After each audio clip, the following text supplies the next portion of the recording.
Nearly one-third of children around the world have never had their births registered. One-third. And this has resulted in whole populations of children growing up in the shadows, not formally recognized as members of their society.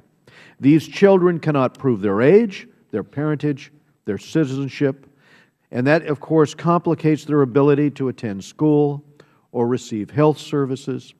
For girls in particular, a lack of documentation can undermine existing legal protections against their being trafficked or made child brides.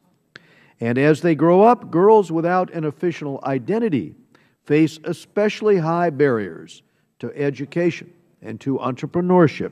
And that is why I want to recommend, and to all of you, that you take a look at Representative Shappett's work here on House Resolution 3398.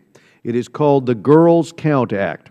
This bill supports efforts to increase birth registration worldwide by encouraging the State Department and the USAID to work with countries on improving their civil registries. The bill also encourages the development of laws and policies to prevent discrimination against girls and to improve property and inheritance rights for women. I encourage all members to support this good bipartisan measure. Next, we consider the Naftali Frankel Rewards for Justice Act of 2014, introduced by Mr. Lamborn and by Mr. Sherman. On June 12, 2014, 3 Jewish teens were kidnapped and murdered by Hamas terrorists. One of the boys, Naftali Frankel, was a dual American citizen. While Israel battles Hamas rockets from Gaza, Israeli security forces are searching for the perpetrators of these brutal killings. I have met with a family member of one of these young men. These killers must be brought to justice, and we should be doing all we can to assist Israeli authorities to ensure that that happens. To that end, this legislation endorses the use of the State Department's Rewards for Justice program in consultation with Israeli authorities to assist in this case. The Department considers the program to be a key tool in fighting terrorism, and it could help in this case. Importantly, this legislation also includes important language from Mr. McCall to ensure that the committee is kept fully informed about developments with the rewards program.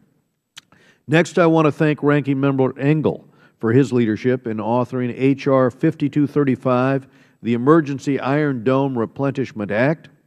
Scores of Israeli civilians were killed in their country's 2000 conflict with Hezbollah. I remember well the rockets slamming into Haifa when I was there. I went down to the Rambam Trauma Hospital.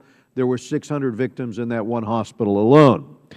This was all a result of the Iranian and Syrian-made rockets that the terrorist organizations used to target Israeli civilians. Today, Hamas is engaged in a similar murderous effort with its rocket attacks at Israeli communities, again, provided by Iran, but in this case with very little success, thanks to Israel's Iron Dome anti-missile defense system. With the Iron Dome, Israel has reportedly intercepted Hamas's missiles with a once unthinkable success rate of 90%. This has allowed Israel to safeguard its population centers, its neighborhoods, its schools, and its hospitals. These are the targets of the attack, not military installations. These rocket attacks, missile attacks, always come on civilian targets. And that has saved innocent lives. Thus, we stand today not in support of continued U.S. assistance to Israel for the Iron Dome, but with legislation to ensure that this system is well supplied and equipped to handle future threats. And I want to thank the Ranking Member again for leading this important bipartisan bill, which I am proud to co-sponsor. In turning to House Resolution 281, the promotion of human rights is a task the committee takes very seriously. Regardless of where the violations occur, it is our solemn duty as members of this committee to speak up and fight for human dignity and for respect. In the People's Republic of China, the horrendous practice of forced organ harvesting continues unabated. We know that prisoners sentenced to death, regardless of whether they received a fair trial or not, are forced to sign a piece of paper that supposedly demonstrates their informed consent. We also know that the Communist Party of China has undertaken a severe and brutal crackdown of Chinese citizens, whose only crime is to exercise their natural right to practice religion. House Resolution 281, authored by Chairman Emeritus Ross Leitonen, condemns the practice of forced organ harvesting in its entirety and calls on the government of the People's Republic of China to permit a transparent and independent investigation of their organ transplant system. The resolution also encourages the State Department to include greater detail on forced organ harvesting in its current reporting.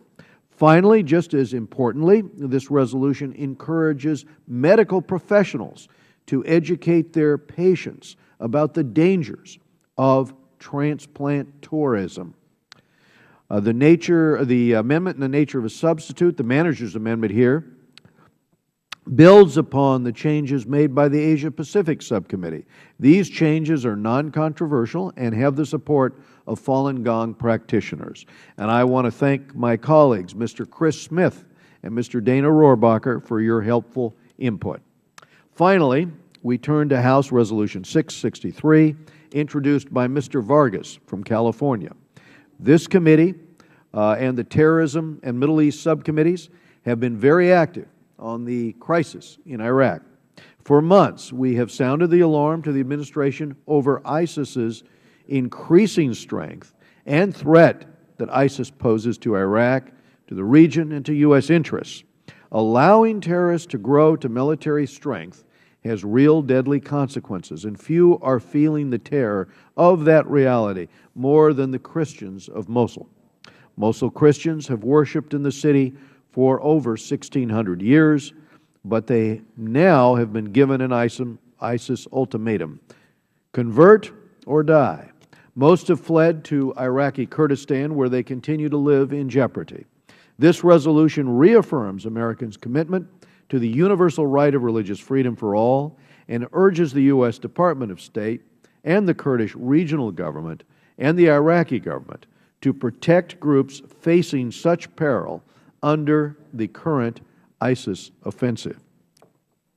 I now would like to go to our ranking member, Mr. Elliot Engel of New York, for his remarks.